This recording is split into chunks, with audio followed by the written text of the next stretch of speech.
¿Qué es lo que significa Quilpué en tu vida, Rodrigo?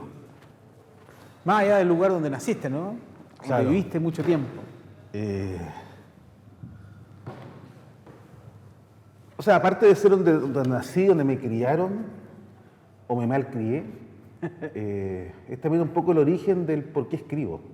Ya. Entonces yo creo que ahí hay un tema importante con la figura del territorio, que es lo que a mí me ha gustado siempre un poco situarlo. Y darme cuenta también de que como Quilpué, dentro de la literatura, hay vida en torno a la literatura, como que haya pasado Bolaño, desde La Vega, ¿cierto? Pero poca literatura sobre Quilpué. Claro, porque Valparaíso, todo Valparaíso, ¿cierto? Pero finalmente uno dice Quilpué, Villa Alemana, pero también se genera obra literaria ahí, ¿no? ¿Dónde en Quilpué? Sí. Claro. Villa Alemana, de provincia, digamos. Es que lo que pasa es que la figura de Quilpué, Villa Alemana, siempre fue constituido como una ciudad dormitorio. Ya. Una ciudad en la cual como que no pasaba nada. Y que un poco lo que yo viví en mi adolescencia de los 90, ¿cierto? Como que no era mucho, de aspectos culturales no había muchos aspectos. O sea, había un teatro que no funcionaba como teatro, apareció un cine cuando llegó el mall, ¿sí? Pero un solo cine, ¿sí? Que eran películas así como súper hollywoodense. Entonces como que no había mucha opción de revisar una buena película, una obra de teatro. Había que moverse, ¿cierto?, a Valparaíso, a Viña. En el caso mío, yo me movía, no sé, al Teatro Municipal de Viña, por ejemplo, era una tía que me regalaba entradas. Pero en el mundo de Quilpué era como más reducido. Era como la plaza y ahí estáis pateando piedras. Claro. Entonces, de alguna manera, eso igual después te incentiva un poco, dentro de lo que yo escribo, a una melancolía, una nostalgia de ese Quilpué. Yo he sido un poco crítico en torno a esa ciudad, pero que hoy en día la extraño. Es que ahora que vivo en Santiago. Pero yo creo que Quilpué tiene su luz y que va a ayudar un poco a mostrar esos aspectos y esos rincones, que es lo que me gusta a mí. A mí me gusta un poco la frase que decía Mariano Latorre, que de alguna manera investigar o revisar esos rincones de alguna manera me ayuda a ser entendido por el mundo. Entonces yo creo que Quilpué es un rincón dentro de este mundo que de alguna manera me ayuda a mostrarme. Ya. Y a mostrar un poco lo que yo escribo. Pero tú eres de formación, tú eres profesor, Sí, digamos, profesor de castellano. Profesor de castellano de la vieja escuela, ¿no? Sí. De colegio, después derivaste De a una la escuela universidad. como media intermedia, porque yo entré justo a la Católica del Paraíso cuando ya la habían cambiado de malla, por ejemplo. Ya. Entonces era una malla como más moderna. De lenguaje ahora. Pero aún era castellano de comunicación. Ah, ya. Y luego, ¿cierto? Ya nuevamente cambió la malla y se hizo mucho más práctico. Pero claro, todavía estábamos en esa escuela intermedia en la cual lo estricto y lo rígido de estudiar literatura era más importante que saber hacer clases, por ejemplo. Siendo que las escuelas estaban súper distanciadas. En Valparaíso estaba el Instituto de Literatura y en Viña estaba lo de educación, que no había una vinculación, sino que en realidad era como, acá se estudia literatura, y los de lingüística, acá se estudia lingüística. Entonces, no había como una triangulación. Después uno en el quehacer diario de la Aprendió a ser labor profesor. docente, uno aprende un poco todas las mañas, ¿no es cierto? Y que claro, y después estuve en eso como 12, 13 años en colegio aproximadamente, entre Valparaíso y Santiago, y luego ya me dediqué a otra cosa. Tú hiciste clase en colegio, me acuerdo, y después ya derivaste definitivamente a la universidad. Claro. Ya abandonaste, digamos, el liceo, abandonaste el colegio. Sí. ¿Cómo ves tú Lo el abandoné tema? porque me agotó, pero también me lo extraño. A lo extraño. Sí, me pasa No todavía sale eso. clase, digamos, directamente. Me pasa que yo salía del colegio muy contento porque se acababa el ruido. Ya. Y yo era muy feliz estando en silencio. Me encanta estar en silencio, me encanta estar solo. Pero hoy en día extraño un poco ese bullicio constante. Como que me pasa eso, ¿cierto? De extrañar un poco ese ruido, esa risa, ¿cierto? De los estudiantes. Ahora en la universidad vuelve a haber un poco ese ruido, pero es distinto. Más medido, Sí, más medio, pero es distinto. pero menos se extraña. desaforado. Oye, ¿qué piensas tú? Porque aquí en este país siempre los cabros no leen nada, ¿cierto? Por eso son así, son acá, ¿cierto? Yo creo que en parte es un prejuicio, ¿no? Sí, a mí, por ejemplo, la frase, siempre se la digo a mis estudiantes, tanto en el liceo como en la U, siempre les digo, no es que a la gente no le guste leer, Es porque no te motivan a hacerlo, ¿no? es porque aún no descubren lo que les gusta leer. Claro. A mí me pasó en el colegio que había muchos estudiantes que venían con ese discurso muy repetido de la familia, que también en la ronda apoderada los papás me decían, es que yo no leo, entonces mi hijo no lee, y es un poco es como súper extraña un poco esa justificación, buscar esa justificación de los papás. Hasta que a veces encontraban un tema, novelas policiales, por ejemplo. Fue un gran grito y plata en el colegio porque los chicos realmente se atrapaban con las novelas policiales. Claro. Es una manera de entrar, bueno, en realidad de entrar directamente a cualquier tipo de literatura. ¿Verdad? Claro. El tema con la novela policial o la literatura policial siempre la han tomado como una literatura menor, cuando no lo es. No, para nada, al contrario. Es una tremenda puerta. Como hoy en día pasa con las novelas juveniles, que también siempre se ha visto desde el punto de vista de la literatura o el gran discurso, que no es literatura, que es para literatura, ¿cierto? Porque en realidad es algo menor, pero que en realidad es una puerta de entrada súper grande para entrar a conocer a otro tipo de obras. Me pasaba siempre con varios estudiantes que partían con novelas juveniles, luego saltaban a bestseller, ¿cierto? Y luego de bestseller estaban leyendo premios Nobel. Perfecto. Y por interés, no por un tema de inculcar en el colegio. O el mal concepto de la lectura obligatoria, que hoy en día se ha eliminado un poco ese concepto, pero que durante muchos años, por lo menos en nuestra educación, estaba esa idea de las lecturas obligatorias. Yo las evitaba. Pero si a todos nos Siendo pasó, que a mí me gustaba leer, yo evitaba lectura obligatoria. Acuérdate que los libros que evitábamos, tratábamos de buscar resumen, era Martín Rivas, ¿cierto? Sí. Y finalmente uno termina leyendo Martín Rivas a esta altura y dice, ¿por qué no lo leí antes? Claro. Claro, porque la literatura ahí se dice, no importa qué literatura sea, importa cuándo lo estás leyendo. Claro. Es el momento, ¿cierto? Un libro se entiende yo creo que y se siente. Claro, como tú bien dices, está el momento. O sea, es muy distinto a lo que yo leí al principio de los 7 años, que lo leí a los 15 o a los 30. Pero también está el proceso de mediación. Claro. La labor docente en el cual, o de cualquier persona en general, en el cual tú le presentas un texto a alguien. ¿Y cómo se lo presenta?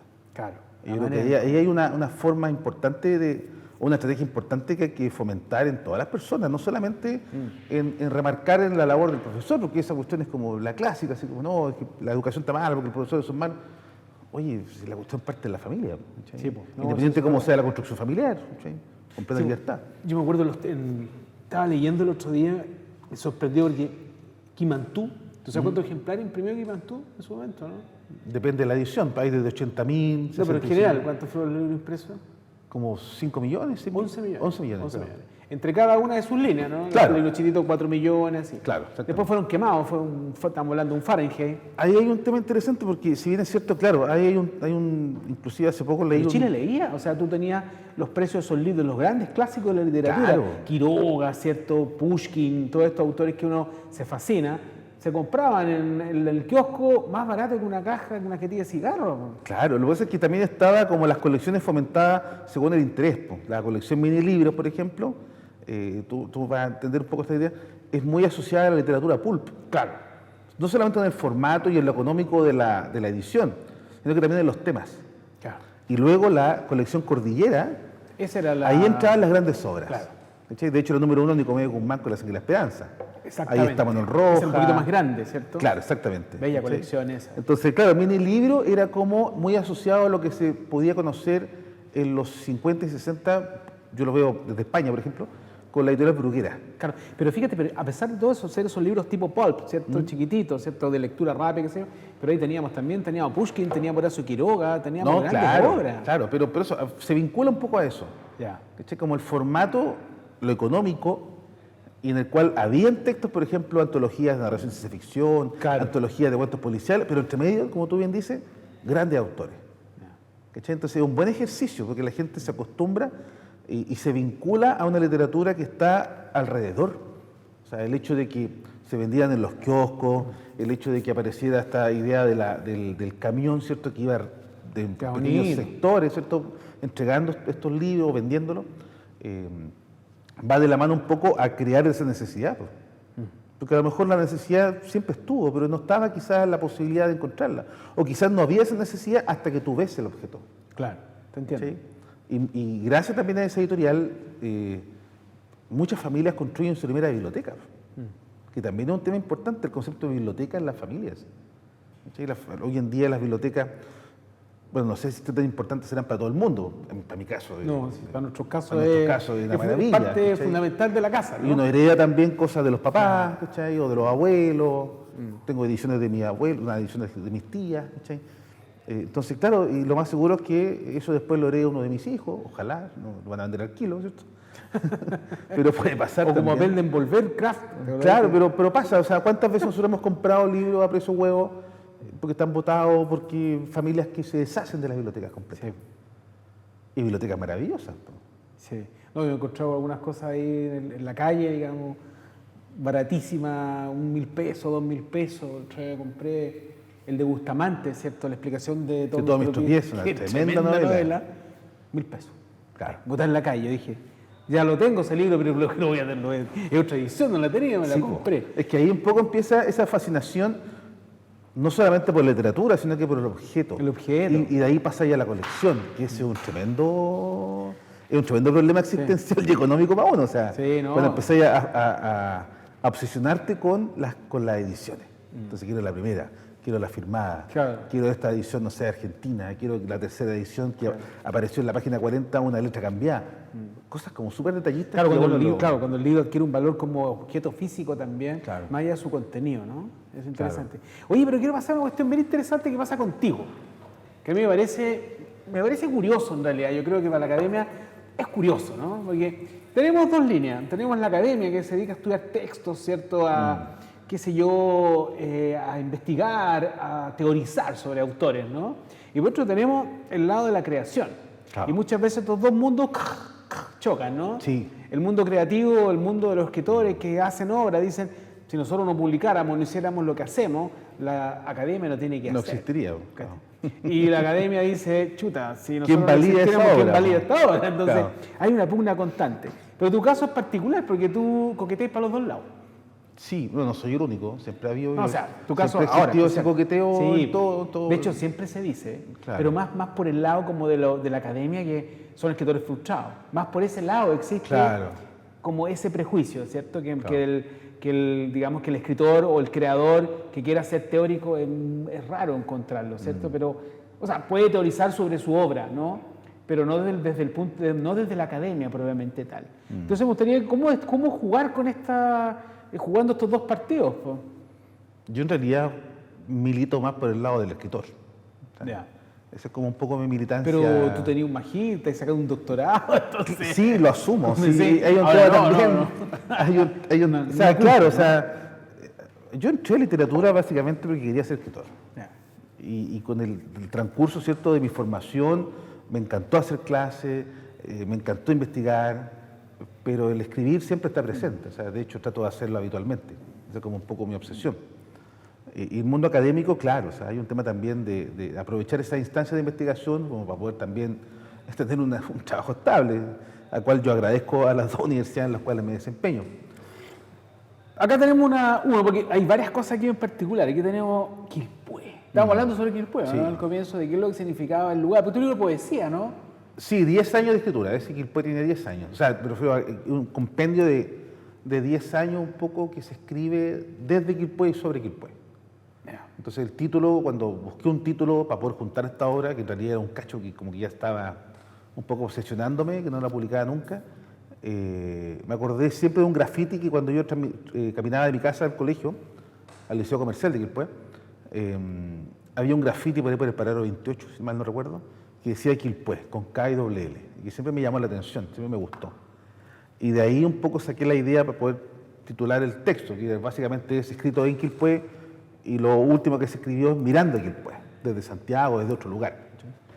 Y de alguna manera eso un poco se instala en esa obra, que es un compendio de varios libros en realidad. Y luego me parece esta obra que es bien curiosa, ¿no? Es bien curiosa, Inmundo, que yo me acuerdo de haberlo leído. De hecho, te escribí parte de la contraportada, Sí. que fue muy divertido. Y lo presentaste en Y lo Viña. presenté también, y ahí te aparece Mario Silva, ¿cierto? Entonces, es un libro súper curioso porque yo me acuerdo cuando lo presenté en la Feria del Libro, para mí fue terrible, porque habían personas, no terrible, pero fue muy gracioso, porque cuando leías un par de páginas la gente se espantaba, que había unas viejitas ahí. Fue la que realmente- presentación más surrealista que existió de la Feria del Libro de Viña. Yo me siento orgulloso de eso. Fue muy divertido. Pero fíjate que la Mujer de Hierro, de la crítica literaria chilena, ¿o no? Patricia Espinosa. Lo trató súper bien. Sí, le hizo harto cariño. Y le hizo Igual harto cariño, porque es difícil, ¿eh? le O tiró sea, unos que- coscorrones, pero le hizo harto Claro, cariño. Y harto yo lo... cariño. ¿Inmundo de qué trata? Inmundo es una provocación. Absoluta, ¿no? Sí, yo siempre tenía una idea, y que nadie me entiende, ojalá algún día que me pueda entender, de cómo la literatura, bueno, el ejercicio literario, el escribir, implica también provocar algo. Claro. Implica que Sí, te no, ¿para pueda qué? emocionar, que te pueda entristecer, que te pueda hacer, no sé, un escalofrío, ¿cierto? Entonces un día pensaba y decía, bueno, ¿habrá algún texto en el cual tú digas, este texto no solamente me estremece, no solamente me emociona, sino que en realidad me provoca asco? O sea, ¿qué tipo de literatura es tan detallista y es tan, no sé si es tan directa, pero sí que te pueda provocar un cambio en tu cuerpo? Y con ese ejercicio empecé a escribir. Empecé a buscar un poco de literatura en torno a eso. Bueno, American Psycho en su momento causó Claro. ese tipo de sensaciones en los, Claro, en los claro. lectores, ¿no? ¿sí? Entonces, o el necrófilo también. Claro. ¿sí? Entonces, yo decía, bueno, ¿cómo puedo hacer ese ejercicio? Entonces, de ahí apareció la figura de Inmundo y un poco empecé a investigar en torno a las parafilias. Que Ya. también es un tema interesante, esta sexualidad es un poco extraña, escondida, ¿cierto? Y que, Algo básicamente, Cronenberg. y que básicamente tiene que ver con la idea del placer. Pues, Claro. o sea, centrémonos ahí, independiente de cómo se logra, que a veces no es muy favorable para el ser humano. Y de ahí partió la idea de Inmundo. ¿ya? Y al mismo tiempo estaba un poco mi interés por meterme en narrativa, cosa que yo no había hecho antes. Yo estaba más en ensayo, más en poesía, pero no en narrativa. Ya. Y ahí también entró un amigo mío que falleció, Alexander Valverde, en donde de alguna manera yo le escribía cosas por WhatsApp, ¿cierto? Por mail, como entretenía, porque él estaba en una situación de enfermedad bastante compleja. Entonces le mandaba textos, ¿cierto? Le mostraba textos en el cual él siempre me alentaba y se reía y me decía, va bien, está entretenido, que es más sigue, ¿cachai?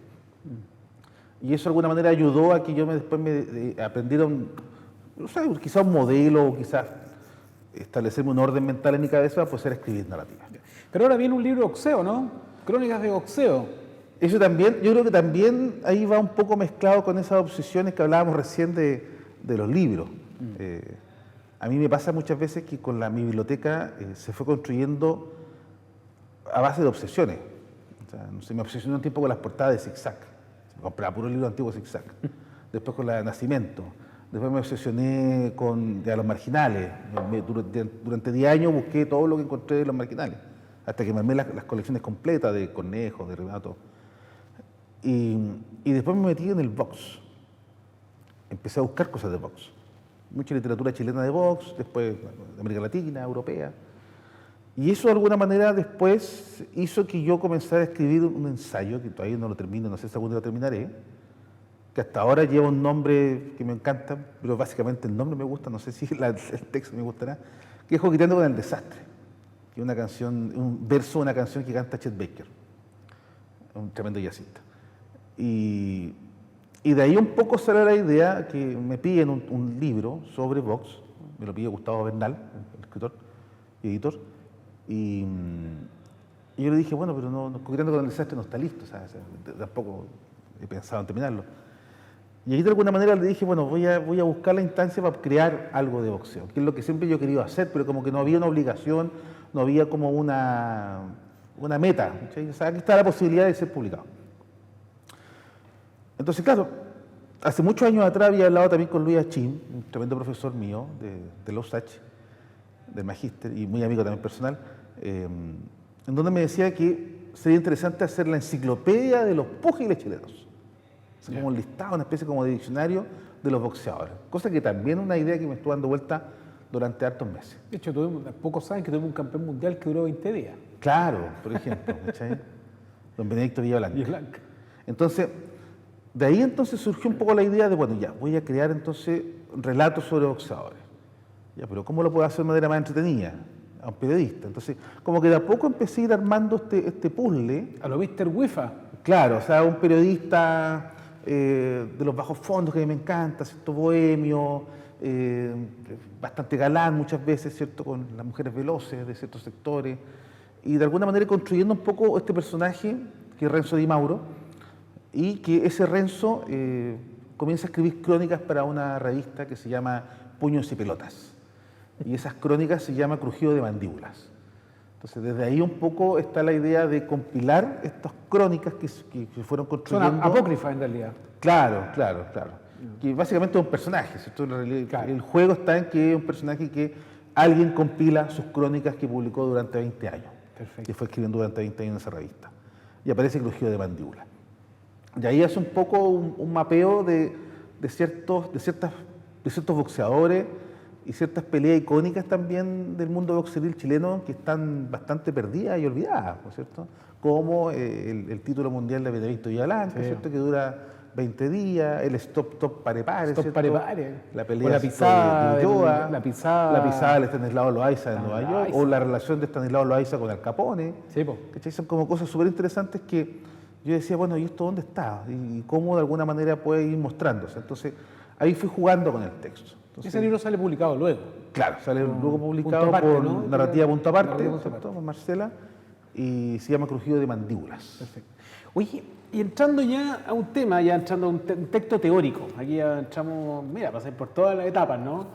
Texto teórico. A mí siempre me llama la atención. Me falta teatro todavía. Te falta teatro. Una llama vez la me atención- invitaron a escribir Inmundo en obra dramática, eso ya- pero aún no he podido cómo aterrizarlo. No, son toneladas y toneladas de sangre. Claro. Oye, este clásico de la miseria, a mí este libro, bueno, yo trabajé harto con este libro, fue un encuentro con él, justamente haciendo un trabajo sobre marginales, me di cuenta que aquí estaba, por a veces motivo llegué a él, y te metiste en este rollo, ¿no? por mucho tiempo, ¿no? Sí. Los clásicos de la miseria. ¿Qué son los clásicos de la miseria? Yo creo que ese es un trabajo independiente de cómo lo vean hoy día los teóricos, los académicos, que lo pueden criticar, y está bien, pues, se puede ir mejorando las cosas. Pero para mí es un hijo muy bonito, o sea, es un trabajo súper que partió de manera muy artesanal, pero que después me ayudó un poco a dedicarme al mundo académico. Clásicos de la miseria parte con lecturas, como un adolescente de la universidad. Y a mi amigo Julio Silva me presenta la novela El Río, Ya, de Gómez Morel, Morel. el año 2001. De hecho, me acuerdo que él tenía la intención de hacer su tesis sobre ese libro, pero ahora es lingüista. Y de ahí un poco parte esta figura, ¿cierto? Esta noción de quiénes son estos tipos. ¿Por qué no están en los libros de literatura oficial o la historia de la literatura chilena? Claro. ¿Por qué no están? Fuera del canon, digamos. Exactamente. Entonces, de ahí, claro, me fui encontrando bueno, primero con Alfredo Gómez Morel, después con Luis Cornejo, con la obra Barrio Bravo, después con el Paco Ribano y después con Armando Méndez Carrasco. Finalmente con Mario Silva, ¿cierto? Que es como el último que está quedando. Entonces, de ahí un poco empecé esa búsqueda un poco detectivesca que me gusta, que fue ir buscando estos libros. Porque no estaban en la librería, no estaban en la biblioteca, mucha gente hablaba de estos libros. Mi amigo Mario Biancaqueo, ya que falleció, el dueño de la librería Crisis, me ayudó bastante también un poco para orientarme, ¿cierto? Junto con David e Iván, también de la librería. Y de ahí obviamente empecé a buscarlo, hasta que durante 10 años pude armar estas colecciones, ¿cierto? Todo lo de Méndez Carrasco, todo lo de Paco Ribano, etcétera, ¿cierto? Lo de Cornejo y lo de Gómez Morel, que eran 2 cosas solamente. Y me acuerdo que la tesis de pregrado la hice en El Río. O sea, ahí ya me dediqué un poco a no solamente la fijación por el placer de leer, sino que en realidad darme cuenta de que había un valor. Y después eso hizo que pudiera crear este trabajo cuando ya hice el posgrado, ¿cierto? El magíster. Y Clásicos de la Miseria, claro, es un título que le robo a Neruda, por cierto. Neruda Sí. nombra a Alfredo Gómez Morel en la edición francesa. Él prologó el libro, de hecho, ¿no? Prologa, ¿cierto? El libro, 71, cuando lo publican en Francia, por la editorial Gallimard, que no es menor. Y ahí dice que Gómez Morel es un clásico de la miseria. Entonces yo decía, bueno, en realidad este es un grupo, independiente, ¿cierto?, de que no haya una relación tan cercana entre ellos, ¿cierto? El mismo Paco Ribano hace un pequeño prólogo en el texto. De hecho, él lo iba a presentar, el clásico de la miseria, el 2016, pero lamentablemente falleció un par de meses antes. Y con él me acuerdo que ese último año conversamos bastante, le iba a ver mucho de la librería, interactuábamos muchísimo en torno a libros, ¿cierto? Ediciones, aprendí también a estas cosas en torno al valor del libro como objeto y a su historia, no solamente el libro como la información o como edición, sino que quiénes fueron los dueños, por ejemplo. ¿Qué pasa con las firmas que aparecen de repente, esos libros que uno encuentra? O los timbres. Que una vez me acuerdo haber visto una edición de José Donoso dedicada a Miguel Serrano. Entonces yo decía, estos libros pasaron por las manos de Donoso, pasaron por las manos de Serrano, quizás Serrano lo leyó. quizás el subrayado que estaba en alguna página era de... Entonces, me gusta mucho esa historia en torno al objeto libro. Entonces, volviendo al clásico de la miseria, yo creo que el clásico de la miseria es una historia escondida de la literatura chilena, que es muy necesaria empezar a mostrar, porque básicamente me está mostrando una realidad social que no lo vimos ni en el realismo social con la generación 38 y menos lo vimos en el realismo del 19. O sea, no hay bajo fondo en ningún aspecto. Aquí aparece la figura.